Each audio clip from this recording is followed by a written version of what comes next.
السلام علیکم ورحمۃ اللہ وبرکاتہ نحمدہ ونصلی علی رسولہ الکریم اما بعد فاعوذ باللہ السمیع العلیم من الشیطان الرجیم من حمزہ ونفخہ ونفثہ بسم اللہ الرحمن الرحیم۔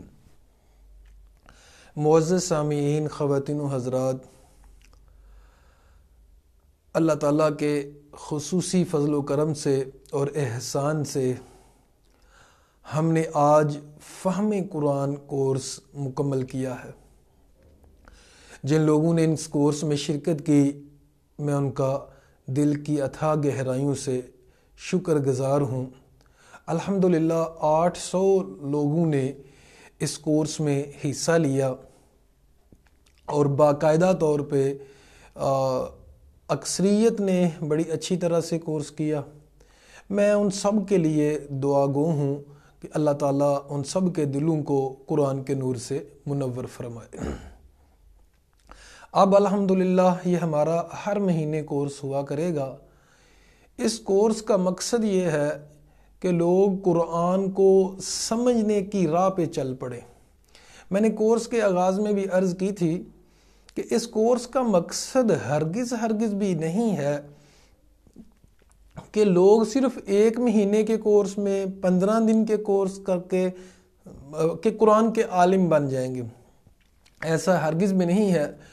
قرآن کا عالم اتنی کوئی جلدی نہیں بنتا۔ آج ہی میں مفسر قرآن اپنے استاد محترم عبدالسلام بن محمد، جو شیخ الحدیث بھی ہیں اور شیخ التفسیر بھی ہیں، ان سے آج ہی مل کے آیا ہوں، تو وہ ابھی بھی یہ کہتے ہیں کہ میں قرآن کا عالم نہیں ہوں، حالانکہ برصغیر پاک و ہند میں تفسیر ابن کثیر کے بعد جو بہترین تفسیر ہے وہ انہوں نے لکھی ہے اور ابھی صحیح بخاری کی وہ شرح کر رہے ہیں۔ تو وہ بھی کہتے ہیں کہ میں قرآن کا عالم نہیں ہوں۔ تو قرآن کا عالم نہیں بنے گا کوئی۔ بعض لوگ اس طرح کی باتیں کرتے ہیں کہ شارٹ کورس کر کے آپ لوگ قرآن کا عالم بن جاتے ہیں۔ ایسا نہیں ہے۔ ہم جب درس نظامی کے 6 سالہ کورس کرنے سے فارغ ہوئے تو ہمارے استاد محترم نے ہمیں کہا تھا کہ آپ لوگ علم کی سیڑھی چڑھے ہو۔ ہم نے آپ کو علم کو پڑھنا سکھایا ہے کہ علم کو کھنگالنا کیسے ہے، علم کو ہم نے تلاش کیسے کرنا ہے۔ علم کی جستجو بیسیکلی آپ کے دلوں میں پیدا کی ہے۔ تو یہ جو فہم قرآن کورس کا ایک چھوٹا سا ہمارا کورس تھا، اس کا مقصد نمبر 1 قرآن مجید کی حقیقی محبت آپ کے دلوں میں پیدا کرنا۔ تو میں اس کے لیے دعا گو ہوں کہ اللہ تعالیٰ قرآن کی حقیقی محبت آپ لوگوں کو عطا فرمائے۔ دوسرا مقصد یہ تھا کہ ہم قرآن سے بات کر سکیں، قرآن مجید فرقان حمید سے ہم باتیں کر سکیں۔ باتیں کیسے کر سکیں کہ قرآن مجید، دیکھیں بات کب ہوتی ہے جب آپ کو زبان آتی ہے، اور قرآن مجید کی سب سے آسان زبان ہے۔ اللہ تعالیٰ نے سورۃ القمر میں 4 جگہ فرمایا وَلَقَدْ يَسَّرْنَا الْقُرْآنَ لِلذِّكْرِ فَهَلْ مِن مُدَّكِرٍ، کہ ہم نے قرآن کو انتہائی آسان بنایا ہے، تو ہے کوئی نصیحت حاصل کرنے والا؟ تو قرآن مجید سے باتیں کرنا، پھر اللہ تعالیٰ سے بات کرنا، اللہ تعالیٰ سے باتیں کرنا۔ یہ قرآن مجید اللہ تعالیٰ سے باتیں کرنا ہے، اور آپ کو جب سمجھ آئے گی تب ہی باتیں کر سکیں گے۔ تو ہمارا اس کورس کا مقصد یہ تھا کہ آپ کو کم از کم آدھے الفاظ کی سمجھ آتی جائے کہ قرآن مجید میں رب رحمان کا فرمان کیا ہے، اللہ کریم فرماتے کیا ہیں، تب ہی جا کے سمجھ آئے گی۔ ہمارا تیسرا مقصد یہ تھا کہ آپ لوگ قرآن مجید کی تفسیر پڑھنے کی طرف شوق پیدا ہو جائے، قرآن مجید کے ساتھ آپ کا تعلق مضبوط ہو، اور 1 سال کا بیسیکلی جو کورس ہم ڈیٹیل میں کروائیں گے، اس کورس میں آپ شامل ہو کے پورے قرآن مجید کو سمجھیں اور قرآن مجید کے لیے وقت نکالیں۔ چوتھا ہمارا مقصد یہ تھا فہم قرآن کورس کا کہ لوگوں کے دلوں کو سکون ملے۔ آج ہر طرف بے چینیاں ہیں، پریشانیاں ہیں، تکلیفیں ہیں۔ مسئلے مسائل ہیں، سکون ڈھونڈنے سے بھی نہیں ملتا، تو ان حالات میں ضروری تھا کہ ہم کوئی کورس ترتیب دیتے۔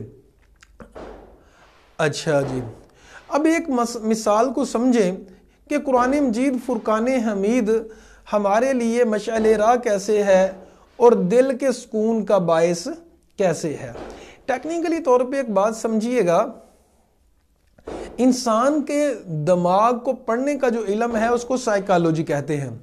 مائنڈ آف سائنس، مائنڈ کو پڑھنا، اس کو مائنڈ آف سائنس کہتے ہیں۔ سائیکالوجی بیسیکلی جو تھی نا، پہلے سائیکالوجی علم اس کو کہتے تھے روح کو پڑھنا۔ بیسیکلی سائیکالوجی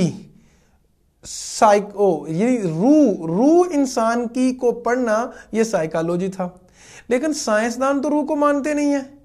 کئی لوگ، جو سارے سائنسدانوں کی بات نہیں کر رہا، سائنس بیسیکلی اس کی بنیاد ہے مادہ کے اوپر، ٹھوس چیزوں کے اوپر، جو جن کو ہم چھو سکتے ہیں، جن کو ہم دیکھ سکتے ہیں۔ اب جب کہ روح کو نہ کسی نے دیکھا ہے، نہ پکڑا ہے، تو سائنس جو ہے وہ سائنسدان کہتے ہیں کہ اب روح تو ہم نے دیکھی کوئی نہیں، سو روح کا وہ انکار کرتے ہیں۔ سارے سائنسدان نہیں، جو بیسیکلی دہریے ہیں، کافر ہیں، وہ کہتے ہیں ہم روح کو مانتے نہیں ہیں۔ تو اس وجہ سے انہوں نے پھر اس کا چینج کر دیا، سائیکالوجی کا معنی چینج کر دیا، اور اس کو تھیم کو اور اس کے خلاصے کو چینج کر دیا، اور کہا کہ یہ انسان کے ذہن کا علم جو ہے، ذہن کو پڑھنا، دماغ کو پڑھنا، یہ سائیکالوجی ہے۔ یاد رکھیے گا، سکون کا تعلق دل کے ساتھ بھی ہے اور دماغ کے ساتھ بھی ہے۔ قرآن مجید فرقان حمید واحد کتاب ہے جو ہمارے دل کے سکون کا باعث ہے، اور دماغ کے سکون کا بھی باعث ہے، اور روح کے سکون کا بھی باعث ہے۔ یہاں سائیکالوجی میں سائنسدانوں کو، جو سائیکالوجی پڑھنے والے ہیں، دماغ کو پڑھنے والے ہیں، بہت بڑی غلطی لگی ہے۔ وہ سمجھتے ہیں کہ روح ہے ہی کوئی نہیں۔ تمام انسانیت اس وقت وہ اصل راستے سے ہٹی ہوئی ہے، اور وہ اصل راستہ ہے قرآن کا۔ ایک مثال سے سماعت فرمائیں۔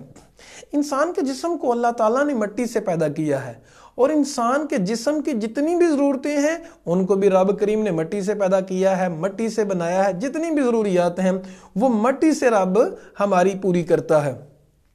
لیکن روح جو ہے، بیسیکلی جسم دو حصے ہیں جسم کے، ہارڈ ویئر جو ہمارا جسم ہے، سافٹ ویئر یعنی جو روح ہے۔ انسان کی جو روح جب نکل جاتی ہے تو انسان مردہ بن جاتا ہے، اس کو دفن جا کے کرنا پڑتا ہے۔ تو روح آج جو ہے انسان بے چین کیوں ہے؟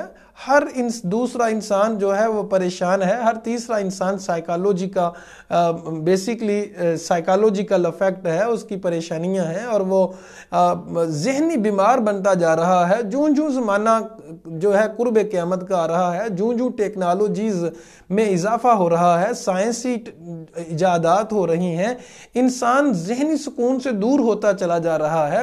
اس کی وجہ کیا ہے کہ انسان جس چیز سے غذا ملتی ہے انسان کے جسم کو، اسی چیز سے روح کو غذا بھی دینا چاہتا ہے۔ حالانکہ جسم کی غذا تو اللہ نے مادہ ہے، وہ مادیت ہے، ظاہری طور پہ چیزیں ہیں، یہ تو ہو گیا جسم کی غذا۔ لیکن روح کی غذا یہ کھانا پینا سونا چاندی نہیں ہے۔ غلطی لوگوں کو یہاں لگی کہ وہ روح کو غذا بھی اسی طرح دیتے ہیں، اور روح بے چین پھرتی ہے، پھر دل بھی پریشان ہے، دماغ بھی پریشان ہے، پھر انسان ذہنی مریض ہے۔ اور سب سے زیادہ جو میڈیسن بن رہی ہیں ایک تحقیق کے مطابق وہ ذہنی سکون کی بن رہی ہیں، لیکن ذہنی سکون پھر بھی نہیں ہے۔ ذہنی سکون جو ہے وہ آ ہی نہیں رہا۔ وجہ یہ ہے کہ ہم نے روح کا اور جسم کا ناطہ توڑ دیا ہے۔ روح کی غذا جو رب نے نازل کی تھی، انسان کے جسم کو مٹی سے پیدا کیا، مٹی ہی میں اس کی ضروریات رکھ دی، لیکن روح کو رب کریم نے اپنی طرف سے نازل کیا تھا، اور روح کی غذا بھی اپنی طرف سے نازل کی، اور وہ قرآن حکیم ہے، فرقان حمید ہے۔ یہ فہم قرآن کورس کروانے کا مقصد یہ تھا ہم لوگ اللہ سے جڑ جائیں اور روح کی غذا مل جائے۔ میرے خیال کے مطابق سب سے زیادہ جو انسان کی ہیلپ ہے وہ قرآن کے ساتھ جوڑ دینا ہے، قرآن کا فہم دینا ہے۔ اور میں قرآن کے مشن میں اس لیے بھی لگا ہوا ہوں کہ زیادہ تر لوگ جو مذہبی لوگ ہیں، زیادہ تر کی بات کر رہا ہوں، زیادہ تر لوگ اپنے اپنے مسلک کی طرف کھینچ کے لے کے جاتے ہیں۔ تو میں اتحاد امت کا داعی ہوں، چونکہ ایم فل کا میں تھیسس لکھ چکا ہوں، اس لیے میں چاہتا تھا کہ لوگوں کو ایک پلیٹ فارم پہ جمع کیا جائے، وہ ہے قرآن کی محبت، اللہ اور اللہ کے رسول کی محبت، کہ ہم قرآن لوگوں کو سمجھا دیں تو جو ان کو سمجھ آئے ان کے اوپر عمل کریں، رب کے ساتھ تعلق مضبوط ہو جائے۔ یہی نبی کریم صلی اللہ علیہ وسلم کا مقصد تھا، اور یہی ہمارا پیغام قرآن فاؤنڈیشن کا مقصد ہے۔ اسی مقصد کے تحت ہم نے فہم قرآن کورس کروایا، اور الحمدللہ جن لوگوں نے محنت کی وہ تو کافی فائدہ اٹھا چکے، جنہوں نے نہیں محنت کی ان کے پاس ابھی بھی وقت ہے، وہ بعد والے کورسز سے فائدہ اٹھائیں اور قرآن کے نور سے اپنے دل کو منور فرمائیں۔ یاد رکھیے گا معزز سامعین، خواتین و حضرات، نبی کریم صلی اللہ علیہ وسلم کی سفارش قبول ہوگی، اور اگر سفارش قبول ہوگی، اور اس میں نو ڈاؤٹ کوئی شک نہیں ہے، قرآن اور حدیث بھرا پڑا ہے اس دلائل سے کہ نبی کریم صلی اللہ علیہ وسلم سفارش کریں گے اور اللہ تعالیٰ قبول بھی کریں گے حضور کریم صلی اللہ علیہ وسلم کی سفارش۔ یہ اچھی طرح سے سمجھ لیں کہ حضور کریم صلی اللہ علیہ وسلم شکایت بھی کریں گے، تو اگر حضور کریم صلی اللہ علیہ وسلم نے شکایت کر دی تو پھر کیا بنے گا؟ سورۃ الفرقان میں اللہ فرماتے ہیں وَقَالَ الرَّسُولُ يَا رَبِّ إِنَّ قَوْمِ اتَّخَذُوا هَذَا الْقُرْآنَ مَهْجُورًا۔ نبی کریم صلی اللہ علیہ وسلم قیامت والے دن رب سے شکایت کریں گے، اے اللہ، وَقَالَ الرَّسُولُ، رسول کہے گا یا ربی، اے میرے رب، ان قوم اتخذوا، میری قوم نے اتخذوا هذا القرآن، اس قرآن کو مہجورا، چھوڑ دیا تھا۔ علامہ اقبال بھی فرماتے ہیں وہ معزز سے زمانے میں مسلمان ہو کر ہم خار ہوئے تار کے قرآن ہو کر۔ معزز سامعین، خواتین و حضرات، اپنے گھروں میں قرآن مجید کے درس شروع کریں، اپنے گھروں میں اپنے بچوں کو، بڑوں کو قرآن کی ایجوکیشن دے۔ یاد رکھیے گا، آج ہم اپنی بقا اگر چاہتے ہیں، انسانیت کی بقا چاہتے ہیں، اس جہاں میں بھی اور اس جہاں میں بھی بھلائی چاہتے ہیں، با مقصد زندگی بسر کرنا چاہتے ہیں، تو وہ قرآن کے بغیر ناممکن ہے۔ یاد رکھیے گا، جو با مقصد زندگی جیتے ہیں وہی اصل زندگی جیتے ہیں، اور بیسیکلی اسے ہی انسان کہلوانے کا حق ہے، اور جو با مقصد زندگی جیتے ہی نہیں ہے، اس کی زندگی کا کوئی مقصد ہی نہیں ہے، تو اس کی زندگی تو حیوانوں جیسی زندگی ہے، اس کی زندگی تو انسانوں والی زندگی ہے ہی نہیں۔ اس لیے اس کورس کا مقصد، پیغام قرآن فاؤنڈیشن ایک تحریک کا نام ہے۔ ہمارا مقصد یہ ہے کہ بچہ بڑا چھوٹا ہر شعبے کے لوگ قرآن کو سمجھیں، قرآن کو سمجھنے کی طرف آئیں، اور پھر ان کو اپنی زندگی میں اپنائیں۔ الحمدللہ ہم نے اس کے اوپر محنت کی اور یہ کورس آسان بنایا۔ آئندہ کے کورسز اس سے بھی زیادہ آسان ہوں گے، اور انشاءاللہ اللہ کے فضل و کرم سے جب تک زندہ ہیں ہم اسی منہج پہ چلیں گے، اور اسی منہج اور اسی مقصد کے لیے زندگی بسر کریں گے۔ اللہ تعالیٰ میرا اور آپ کا اس حوالے سے حامی و ناصر ہو۔ قرآن مجید بھرا پڑا ہے اس بات سے کہ نصیحت وہی قبول کرتا ہے جو خوش بخت ہے، جو بڑے نصیبوں والا ہے۔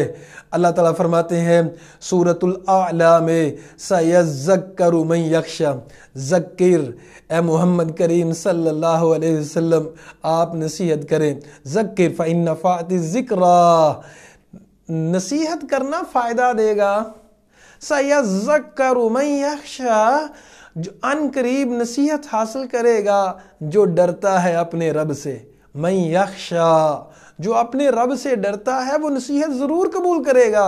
وَيَتَجَنَّبُهَا الْأَشْقَىٰ، لیکن وہ انسان نصیحت قبول نہیں کرے گا جو بدبخت ہے، وَيَتَجَنَّبْ اجتناب کرے گا، بچے گا، الْأَشْقَى جو بڑا ہی بدبخت ہے وہ نصیحت حاصل نہیں کرے گا، الَّذِي يَصْلَى النَّارَ الْكُبْرَى جو جہنم کی آگ میں داخل ہوگا، ثُمَّ لَا يَمُوتُ فِيهَا وَلَا يَحْيَا جہنم کی زندگی میں نہ تو جینا ہوگا نہ مرنا ہوگا۔ معزز سامعین، خواتین و حضرات، ممبرز جو کورس کر رہے ہیں، جو نہیں کر رہے، میں اس کے اوپر بڑا غور و فکر کرتا ہوں کہ قرآن مجید بڑا پڑا ہے ان آیات سے، لیکن لوگوں کو یا تو یقین نہیں آتا، کما حقہ ایمان نہیں لے کے آتے۔ دیکھیں MBBS کے جو بچے ہیں، جو گورنمنٹ میں جن کا داخلہ ہوتا ہے، میرے کئی اسٹوڈنٹس، چونکہ میں نے MBBS کو بھی پڑھایا ہوا ہے، اسلامک سٹڈیز ان کے لیے بھی لازمی ہوتی ہے، تو ان کو 2 سال مسلسل پڑھانے کا موقع ملا، تو وہ بچے بتاتے ہیں کہ ہم دن رات صبح و شام ایک کیا، ہم نے پورے 2 سال، پہلے FSC کی، پھر وہ تیاری کی، پھر امتحانات دیے۔ اب اتنی زیادہ محنت کیوں؟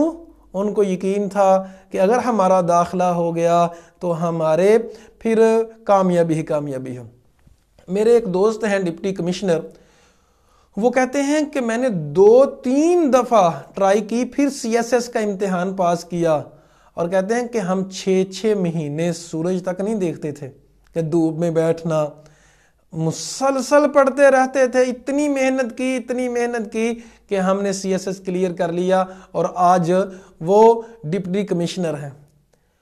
تو گزارش یہ ہے کہنے کی کہ MBBS کرنے والے بچے، ڈپٹی کمشنر بننے والے لوگ، بیسیکلی کہنے کا مقصد یہ ہے کہ جو دنیا میں بہت بڑی اچیومنٹس کرتے ہیں، وہ دنیا میں بڑی محنت کرتے ہیں، کیونکہ ان کو یقین ہوتا ہے کہ ہماری یہ راہ کامیابی کی طرف جا رہی ہے، اس لیے بڑی محنت کرتے ہیں۔ کیا ہمیں اللہ اور اللہ کے رسول پہ اتنا یقین ہے؟ کیا ہمیں قرآن کے اوپر اتنا یقین ہے کہ قرآن کی باتیں سچی ہیں؟ کیا ہمیں اس بات پہ پورا یقین ہے کہ قرآن کا راستہ جنت جاتا ہے؟ اگر یقین ہے تو پھر ہم اس راستے پہ چلتے کیوں نہیں؟ اس راستے پہ پھر ٹاویں لوگ کیوں ہیں؟ پھر بہت تھوڑے لوگ کیوں ہیں؟ قرآن کے راستے پہ چلنے کے لیے، دین کے راستے پہ چلنے کے لیے، اپنی آخرت کو سنوارنے کے لیے اصل بات یہ ہے کہ جو یقین ہونا چاہیے تھا قسم رب کعبہ کی، وہ یقین نہیں ہے۔ کیوں؟ جو یقین کی راہ پہ چل پڑے انہیں منزلوں نے پناہ دی، جو وسوسوں کا شکار ہوئے وہ قدم پہ بہک گئے۔ جس کو منزل کا یقین ہوتا ہے وہ راستہ کبھی چھوڑ کے جاتا نہیں ہے، وہ درمیان میں چھوڑتا نہیں ہے، اور اس کے قدموں میں کوئی بھی رکاوٹ نہیں بنتا قدموں کے آگے، چاہے دنیا ساری ایک طرف ہو، کیونکہ اس کے زندگی کا کوئی مقصد ہوتا ہے۔ ہمارا یہ کورس کروانے کا مقصد یہ تھا کہ آپ لوگ قرآن کے ساتھ ایسے جڑیں کہ آپ کی زندگی کا مقصد قرآن بن جائے، اوڑھنا بچھونا قرآن بن جائے، اور قرآن کو سمجھ کے پھر لوگوں تک پہنچائے۔ آخری بات کر کے بات کو ختم کرتا ہوں اور پھر دعا کرتے ہیں کہ ہمارا مقصد یہ بھی تھا کہ ہمیں ایک ٹیم میسر آئے جو بہت زیادہ شوق رکھنے والے ہوں، یونیک لوگ ہوں، جو اب 800 لوگوں میں سے میں چاہتا ہوں کہ 100 لوگ ملیں جو 1 سال کا کورس کریں، اور ساتھ اس کورس کو آگے تک پہنچائیں، لوگوں کو بتائیں، اور بیسیکلی ایک ٹیم بنانا مقصد تھا کہ جو ہمارے ساتھ چلیں، ہمارے یہ قرآن کورس میں، دین کے کورس میں ہمارے الحمدللہ ابھی تو آغاز ہے، تو 2 کورسز ہمارے چلیں گے۔ اس کے علاوہ انشاءاللہ ہمارا عربی کا 1 مہینے کا کورس یا 3 مہینے کا کورس ہوگا، عربی گرامر، پیور عربی گرامر۔ یہ تو ہم نے عربی گرامر سے چیزیں نکال کے اس کو بڑا آسان کر کے یہ بنایا ہے 3 مہینے کا کورس، کیونکہ لوگ چاہ رہے ہیں کہ خالص عربی پڑھنا، وہ بھی ہم انشاءاللہ کروائیں گے۔ اسی طرح اخلاقیات کا بہت سا مسئلہ ہے، ہم وہ بھی کورسز انشاءاللہ کروایا کریں گے۔ روضۃ العقلاء ایک کتاب بہت مشہور ہے، عقل مندوں کا باغیچہ، انشاءاللہ اس کے اوپر بھی ہم کورسز کروائیں گے۔ پھر ڈپریشن بہت زیادہ ہے، لوگوں کو پریشانیاں بہت زیادہ ہیں، اس کے اوپر سروے کروا کے کہ آج کل کون سی پریشانیاں چل رہی ہیں، ہم اس کے اوپر بھی انشاءاللہ کورسز کروایا کریں گے۔ میں دوبارہ آپ سب کا بہت زیادہ شکر گزار ہوں کہ آپ نے میرا ساتھ دیا اور اس کورس میں شرکت کی۔ اللہ تعالیٰ سے دعا ہے اللہ تعالیٰ آپ سب کا کورس میں شامل ہونا اللہ تعالیٰ اپنی بارگاہ میں قبول فرمائے، آمین ثم آمین۔ ابھی آپ لوگ ہاتھ اٹھا لیں تو ہاتھ اٹھا کے ہم لوگ دعا کرتے ہیں۔ دعا کرنے کے لیے یاد رکھیے گا، سب سے پہلے تو آپ نے الحمد شریف پڑھنی ہے، حمد و ثنا بیان کرنی ہے، پھر درود شریف پڑھنا ہے، کیونکہ حمد و ثنا نہ کی جائے پھر بھی دعا نامکمل ہے، درود شریف نہ پڑھا جائے پھر بھی دعا نامکمل ہے۔ تو حمد و ثنا کر کے پھر درود شریف پڑھ کے تو اس کے بعد آپ لوگوں نے دعا کرنی ہے۔ میں دعا کروں گا، ہاتھ آپ کے بھی اٹھے ہونے چاہیے اور آپ لوگوں نے ساتھ ساتھ آمین کہتے جانا ہے۔ جزاکم اللہ خیر و احسن الجزاء فی الدنیا والآخرہ۔ اللہم لک الحمد حمدا کثیرا طیبا مبارکا فیہ، اللہم صلی علی محمد وعلی آل محمد کما صلیت علی ابراہیم وعلی آل ابراہیم انک حمید مجید، اللہم بارک علی محمد وعلی آل محمد کما بارکت علی ابراہیم وعلی آل ابراہیم انک حمید مجید۔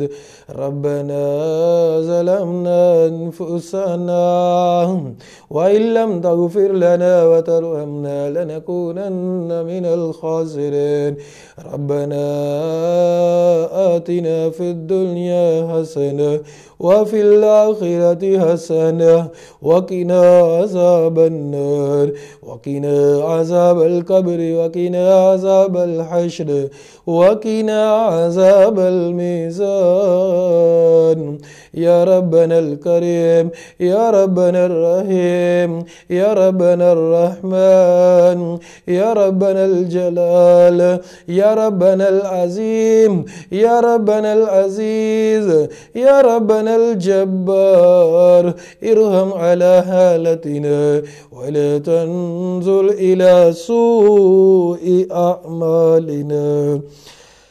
اے اللہ ہم سب کے گناہوں کو معاف فرما۔ اے اللہ اس کورس میں جس نے تھوڑی کاوش کی زیادہ کاوش کی، اے اللہ ان سب کے دلوں کو قرآن کے نور سے منور فرما۔ اے اللہ قرآن کی برکت سے ہمیں اہل قرآن میں شامل فرما۔ اے اللہ ہمیں قرآن کی دولت سے مالا مال فرما۔ اے اللہ ہمیں حکمت عطا فرما، ہمیں دانائی عطا فرما۔ مولا جس کے دل کو تو پھیر دیتا ہے قرآن کی طرف، اے اللہ وہ کامیاب ہو جاتا ہے۔ اے اللہ ہم سب کے دلوں کو قرآن کی طرف پھیر دے۔ اے اللہ قرآن کی برکت سے ہمارے ہم غم پریشانیاں دور فرما، بیماریاں دور فرما۔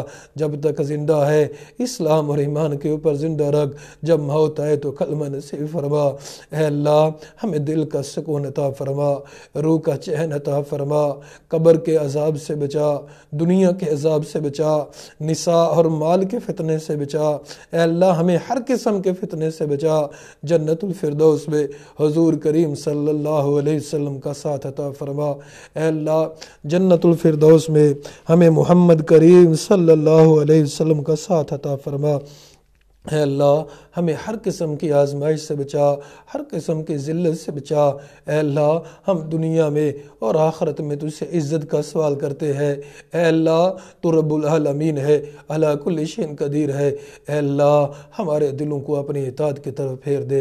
اے اللہ ہمیں اپنے نفسوں کے شر سے، شیطانوں کے شر سے، اے اللہ لوگوں کے شر سے بچا لے، اپنے حفظ و امان میں رکھ۔ اے اللہ جس کو تو توفیق عطا فرماتا ہے وہی نیکیاں کرتا ہے۔ اے اللہ ہمیں نیکیاں کرنے کی توفیق عطا فرما۔ اے اللہ جسے تو توفیق عطا فرماتا ہے، جسے تو گناہ سے بچاتا ہے، اے اللہ وہی گناہ سے بچتا ہے۔ اے اللہ ہمیں گناہوں سے بچا لے، ہماری مدد فرما۔ اے اللہ تیری مدد کے بغیر ہم کچھ نہیں کر سکتے۔ اے اللہ آج سے پچھلے گناہ معاف فرما، آئندہ کے لیے ہمیں اپنی زندگی کو قرآن کے لیے وقف کرنے کی توفیق عطا فرما، آمین ثم آمین۔ اے اللہ بیماروں کو شفا عطا فرما، یہ کورس کرنے والوں میں سے جو کوئی پریشان ہے اس کی پریشانیوں کو دور فرما، جو کوئی بیمار ہے ان کی بیماری کو دور فرما۔ اے اللہ حال ہی میں میرے سسر جی فوت ہوئے، ان کی مغفرت فرما، ان کی قبر کو جنت کے باغوں میں سے باغ بنا، ان کی قبر کو تحد نگاہ وسیع فرما۔ اے اللہ، ہمارے پیغام قرآن فاؤنڈیشن کے ساتھ تعلق رکھنے والے جتنے ممبرز افراد ہیں ان کے لیے آسانیاں پیدا فرما۔ خصوصی طور پہ کئی لوگ ہمارے ساتھ تعاون فرماتے ہیں اپنے والدین کی بخشش کے لیے، اے اللہ ان کے والدین کے درجات کو بلند فرما، ان کی پریشانیاں دور فرما، ان کی قبروں کو جنت کے باغوں میں سے باغ بنا۔ اے اللہ ہمارے دلوں کو اپنی اطاعت کی طرف پھیر دے، ایمان کی طرف پھیر دے۔ اے اللہ ہم سب کے گناہوں کو معاف فرما، ریاکاری سے بچا، اخلاص عطا فرما۔ اے اللہ جس طرح تیرے بندے سلیمان علیہ السلام نے دعا کی تھی کہ اے اللہ ہمیں اپنے نیک بندوں میں شامل فرما، رب اوزعنا ان اشکر نعمتک التی، اے اللہ ہمیں توفیق عطا فرما تیرے شکر گزار بندے بن سکے، اے اللہ تیرے مخلص بندے بن سکے۔ اے اللہ اپنی رحمت فرما، ہمارے اعمال ایسے نہیں ہے، اے اللہ تو ہی اپنی رحمت فرما۔ اے اللہ جب تک زندہ ہوں اے اللہ ہمیں قرآن کے مشن پہ زندہ رکھ۔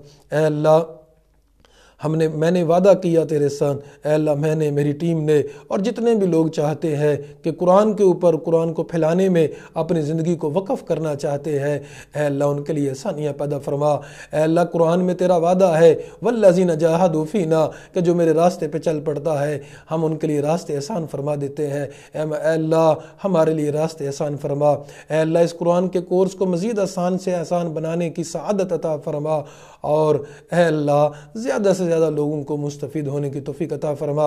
اے اللہ مجھے ایسی ٹیم چاہیے اے اللہ اس قرآن کے مشن کو پھیلانے کے لیے، اے اللہ جن سے تو محبت کرتا ہے اور جو تجھ سے محبت کرتے ہیں، جن کو ریاکاری کا شوق نہیں ہے، اے اللہ جو ریاکاری نہیں کرتے، مخلص بندوں کی مجھے ٹیم عطا فرما۔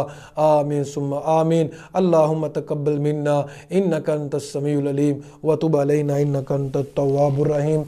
معزز سامعین، خواتین و حضرات، آپ لوگوں کا میں دوبارہ بہت زیادہ شکر گزار ہوں کہ آپ لوگوں نے کوشش کی، ہمارے کورس میں شامل ہوئے، اور آخر میں آپ لوگوں سے یہی ریکویسٹ کروں گا کہ مجھے مخلص اپنے مشن کے ساتھی چاہیے، جو مالی طور پہ بھی تعاون کر سکیں تو وہ مالی طور پہ تعاون کریں، جو وقت دے سکتے ہیں وہ وقت دے کے تو ہمارے مشن کو آگے بڑھائیں۔ یہ راستہ جنت جاتا ہے، جو چاہے ہمارے ساتھ چلے۔ سیانے لوگ کہتے ہیں کہ بہتی گنگا میں ہاتھ دھو لو۔ جب کوئی اچھا کام کا ہو رہا ہو تو اچھے کام میں شامل ہو جانا چاہیے۔ دیکھیں آپ لوگ اپنے اپنے کاموں میں مصروف ہیں، لیکن ہمارے اس مشن میں آپ لوگ ساتھ ضرور دیں۔ کبھی زندگی میں، یہاں اس زندگی میں یا اس زندگی میں، یہ آپ کے کام ضرور آئے گا۔ بیسیکلی بات ہے یقین کی، اعتقاد کی، ایمان کی، اور جس کا جتنا تعلق اپنے رب کے ساتھ ہے تو اس کو پرواہ نہیں ہوتی کہ کون کر رہا ہے، کیا کر رہا ہے۔ ہمارے ہاں برانڈ کا دور ہے، تو برانڈ کو جو بہت مشہور لوگ ہیں یا برانڈز ہیں ان کے ساتھ چلنے کے لیے تو سارے تیار ہو جاتے ہیں، لیکن میرے جیسے بندہ جب کوئی بات کرتا ہے تو ہمارے ساتھ چلنے کے لیے لوگ تیار نہیں ہوتے۔ کیوں جی؟ مشہور نہیں ہے، بات کرنے کا سلیقہ نہیں ہے، اور علم کی پختگی نہیں ہے۔ ہاں میں مانتا ہوں علم کی پختگی نہیں ہے، بات کرنے کا سلیقہ نہیں ہے، لیکن کرتے ہیں تو رب کے لیے۔ آپ کو دعوت دیتا ہوں تو رب کے لیے، اور جذبہ ہے، محبت ہے، دین کے ساتھ لگاؤ ہے۔ آپ لوگوں کا ساتھ بھی اسی لیے چاہیے کہ آئیں ہم مل کے قرآن کی تحریک برپا کرتے ہیں اور در در پہ لوگوں تک قرآن کو پہنچاتے ہیں۔ اللہ اکبر کبیرہ۔ چاہے فرق نہ پڑے، چاہے لوگ نہ مانیں، چاہے ہماری بے عزتی کریں، وَلَا يَخَافُونَ لَوْمَةَ لَائِمٍ۔ اللہ کے بندے کچھ ایسے ہوتے ہیں کسی کی ملامت کرنے والے کی ملامت سے ڈرتے نہیں ہیں۔ اقول قولی ھذا استغفر اللہ لی ولکم ولسائر المسلمین۔